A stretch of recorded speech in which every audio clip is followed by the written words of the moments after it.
You mentioned a baby like multiple times in this video.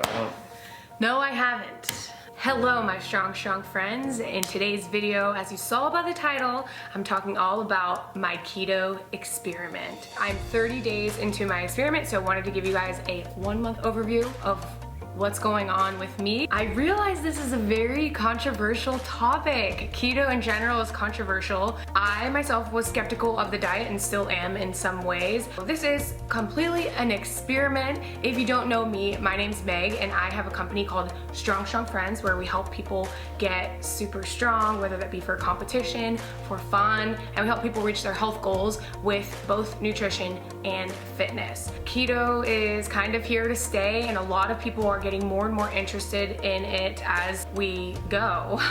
I thought it was a good idea for me to try it out for my own experiment to see if it's something that I personally like, and also of course so that I can be a resource for my clients and for the coaches who work with me so that I can have some perspective when people want to talk about keto, are interested in keto, or are already on the keto diet. So this is an experiment. Try not to get too offended by the diet if it's something that you completely hate. I'm not married to it either. There are some difficult things, there are some really good things. So in this video, I'm gonna talk about that.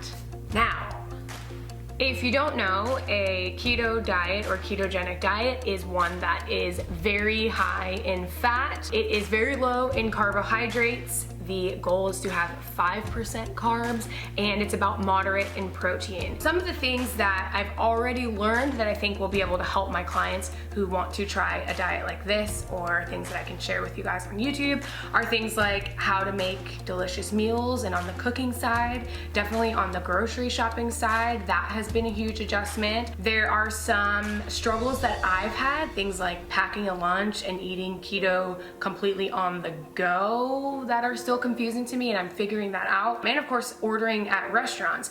These are all things that clients ask me, you guys ask me, and I want to make sure that I'm prepared to answer questions like that for people who are following many different types of diets. So I feel like this experiment could be something that I could continue to do for other types of diets as well. This is just where we're starting with the keto diet. So first, let's talk about what I'm eating during keto. To be honest, this is very similar to a lot of my regular meals with some adjustments. So for breakfast, usually I have eggs and leafy greens and of course bacon.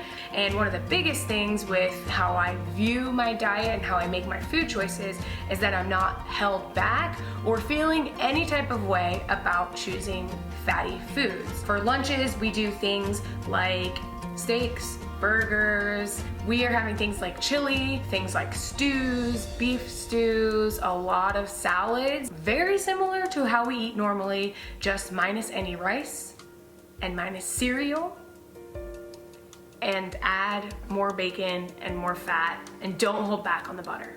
I have a sweet tooth and I found a keto bakery that I am now addicted to. So that's been really helpful for me. I have noticed though that my sweet tooth and my sugar cravings have subsided massively. I have started just now measuring to see if I am in ketosis. I'm using a blood glucose meter to do that.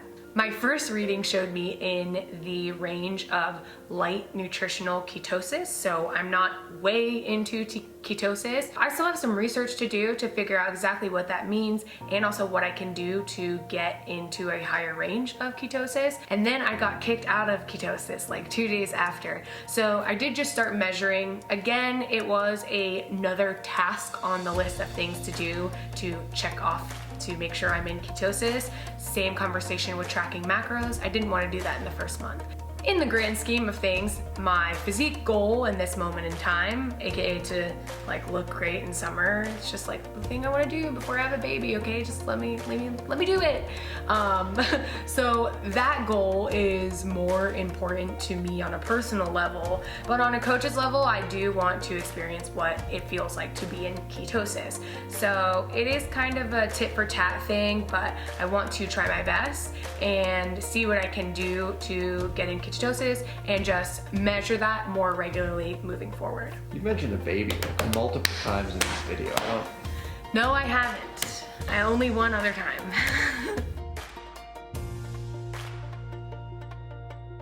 So a lot of the comments on my grocery haul were about the fact that keto may not be sustainable for the average person. I think there's a couple of different ways to think about whether or not a diet is sustainable for you. In one way, you have thinking about satisfied with my meals, and then you have the maybe more serious question as to whether or not this is a healthy diet that you should be doing. Let me just be clear, I don't think that anyone should follow a very strict or restrictive diet if they're not comfortable with doing that. I feel really restricted when I'm counting calories, tracking and weighing everything. To me, that's a type of restriction that I'm not comfortable with, I feel bad about, and I just don't like. However, when you tell me, in this case, to restrict my food choices, so hey, just avoid starchy carbs and avoid X, Y, and Z food, I seem to not really have a problem with that, and I realize not everyone is in that camp. Some people can count macros very restrictively and very seriously and feel completely fine. So everyone's different when you ask that sustainability piece, and is this sustainable for you to do for the rest of your life?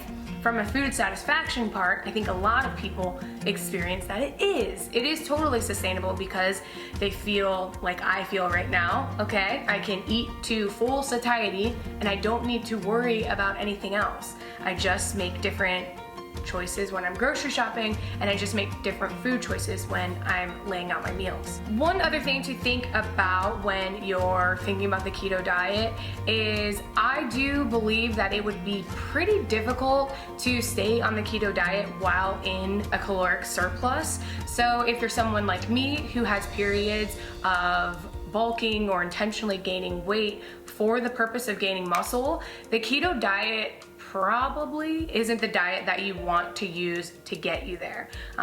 For me, it's hard to, I don't want to say it's hard to gain weight, but once I'm after a certain point, like 156 pounds for me, once I'm past that point and eating in a surplus, it's really hard to keep adding more weight. So if that's something that you're fine tuning and thinking about doing and interested in gaining weight, I wouldn't recommend this diet for you. I'm sure there's some people out there who might, but that's just my experience. I would imagine it would be super hard to put on weight on this diet. One of the things that I want to note is obviously we are experiencing COVID-19 and quarantining. Our lifestyle has changed quite a bit. We're obviously cooking most meals at home, pretty much all of our meals at home. We are staying at home, so we have a lot of time to cook and a lot of control over our day-to-day life. I would imagine if I were living my normal life and on the go more often than what I am now, it would be more difficult to do this diet. I just find that food preparation is kind of hard because you're not ever gonna pack a sandwich to go and throw it in a bag. In that way, I think for really, really busy people, this might be a hard diet to follow. Before I started this experiment, my most concerning aspect of the keto diet is that it might be low in vegetables.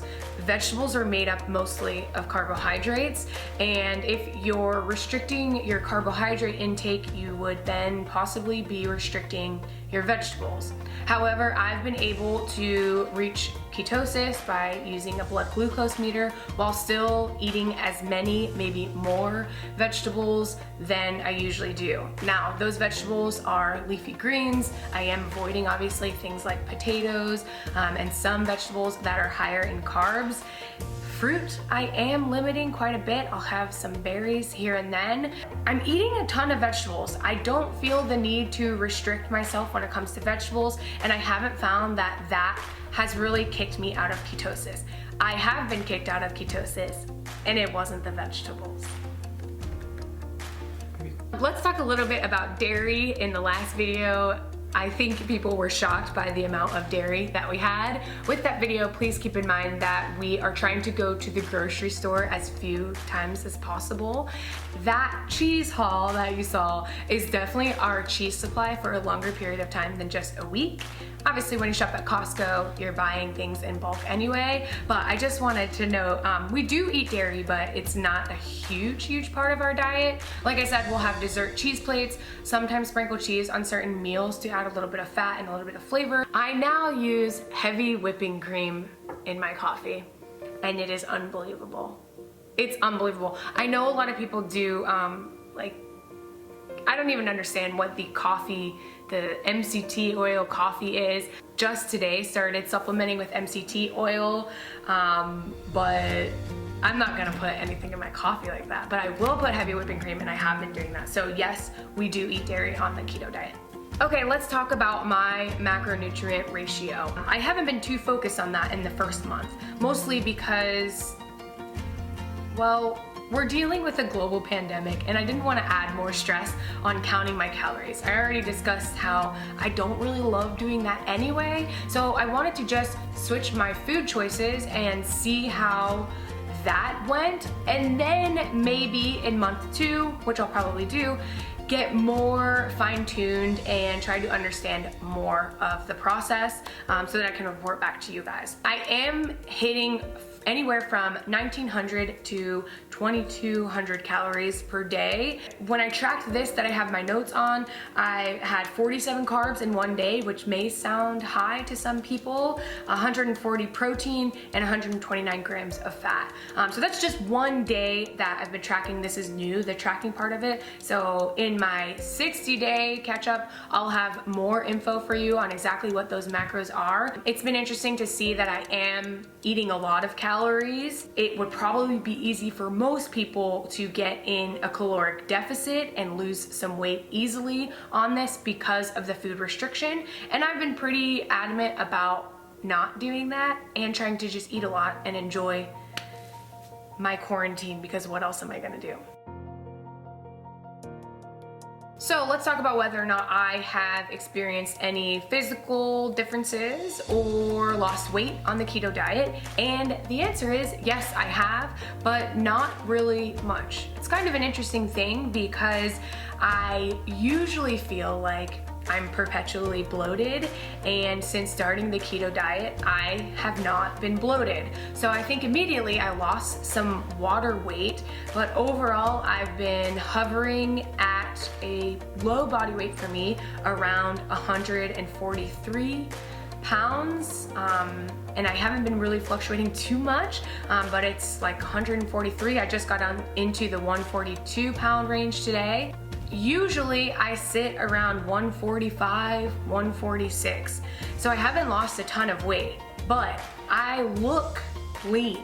I look leaner than I have in a while. When I'm training in the gym and maybe I have a little bit of a pump, I can see my abs, which that hasn't happened in a very long time, let me tell you. That could have a lot to do with the fact that I'm always bloated. But I haven't lost a ton of weight in the last 30 days. I didn't really expect to, because I'm not shooting for a deficit in that way, but I'm not mad at the physical changes that I'm seeing. I'd also add that our activity level is pretty much rock bottom right now, and that we're trying to walk a little bit, but we're not moving nearly as much as usual. In the time that we're doing it, which if you're watching this later, we're in an entire month of quarantine. We decided to do that, and then we got locked down, and so we kind of had no choice because we'd already gone grocery shopping for the last time.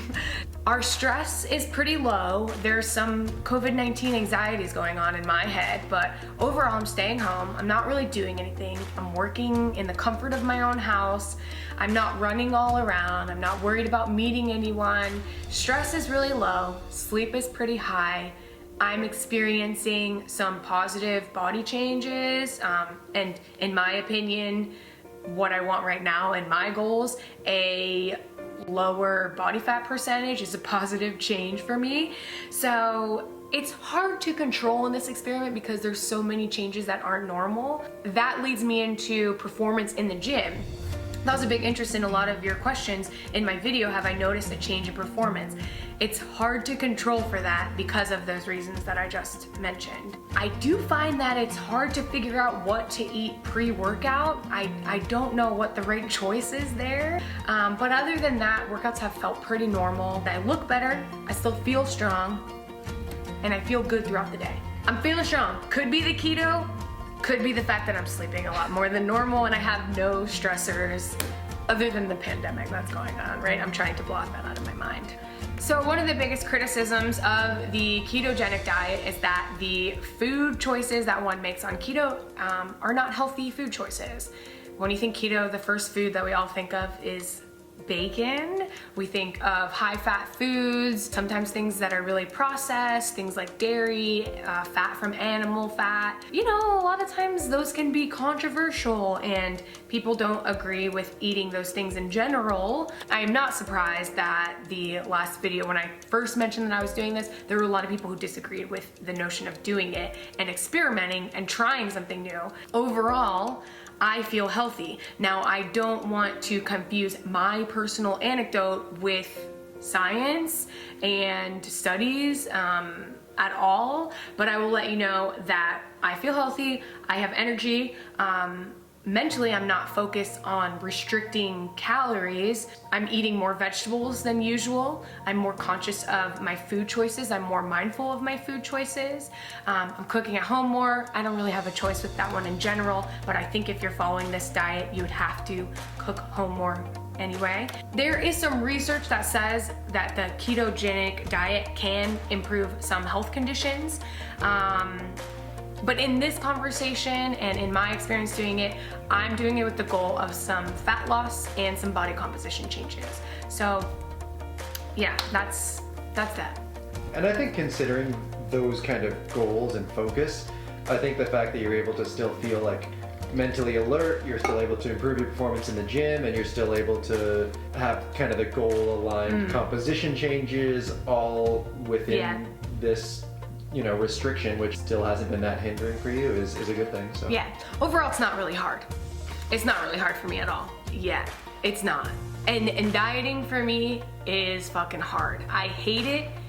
I do not like dieting. I do not like restricting calories. That's why I don't do it. That's why I'm not ever lean anymore. Like, I think when I first started my fitness journey, I had a good period of time where I was very lean. I just never got back there because I don't like restricting calories. And this has been a way to where I can sanely change my body and not feel like my life is ruled by macros. Not everyone has that experience with counting macros, but I just do. It just bothers me. So it's been a cool experience to try this. And I'd say, if I can have one last, that eating in a deficit is just like definitionally has some degree of discomfort. I feel like I would experience more of your discomfort, and I have in the past with other diets, whereas you have been maybe not as bad in some of these. No. And the coolest part, I told you guys about the bakery that I found. I was nervous that the bakery I found, the keto bakery, was going to kick me out of ketosis, and it didn't. So that is a relief because I do love sweets, and so the fact that I can eat this type of diet while still indulging in a peanut butter cookie when I want one, that is amazing. So I'm feeling good about that. Let me talk about satiety, and what I have learned now is true satiety. Before, I used to eat until I was bloated and sick, and now I think I eat until I'm full, which I don't think I actually ever experienced true fullness. Someone said this in a comment. In the last video, they said, you will now experience what it feels like to really be full and not the, like, you know that feeling? I felt like anytime I ate, I had that feeling of being bloated and full and feeling gross. And now I can eat as much as I want, and I can listen to my hunger cues more clearly now, which is awesome. Have you gotten the meat sweats yet? Not really. There are times where I'm like, I do not want to eat another piece of meat. Ryan, I don't think, has experienced this yet, but I am looking more into And I'm seeing more and more resources for vegetarian keto.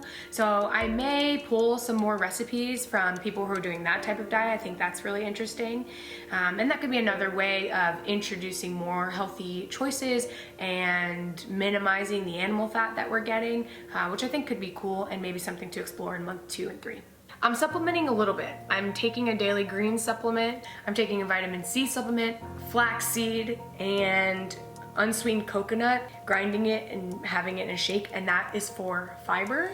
I haven't noticed any irregularities for me to get too serious about supplementing for fiber, but that is something that I'm aware of, my fiber intake, and I want to make sure that that's not completely zero, obviously. And I'm taking a prenatal vitamin. Whoa. No, I'm not pregnant. I'm Hold not gonna on. be pregnant. We've decided to hold until September and then we'll have another baby conversation. Okay, so, but I am taking a prenatal. Don't look into it, okay? Okay, I hope that this video wasn't too dry. I hope that it was interesting. I did really want to just put things out there, let you know what my experiment was like so far. I understand it is controversial, but that's okay. I mean, a vegan diet is controversial. Any diet is controversial. Diet culture is controversial, you know, so I understand if there's any criticism. I think that's fair. We should all be, you know, questioning what's the right thing to do. I don't think any diet is the right thing for all of us to do. I just think it's important that we stay open-minded, and for me it's important that I am able to answer questions with an open mind for my clients and in a way that I can help move people along with their goals. So that's why I'm doing this. Hope you guys can understand. Thank you all for watching, and yeah, I'll see you guys in the next video. Bye.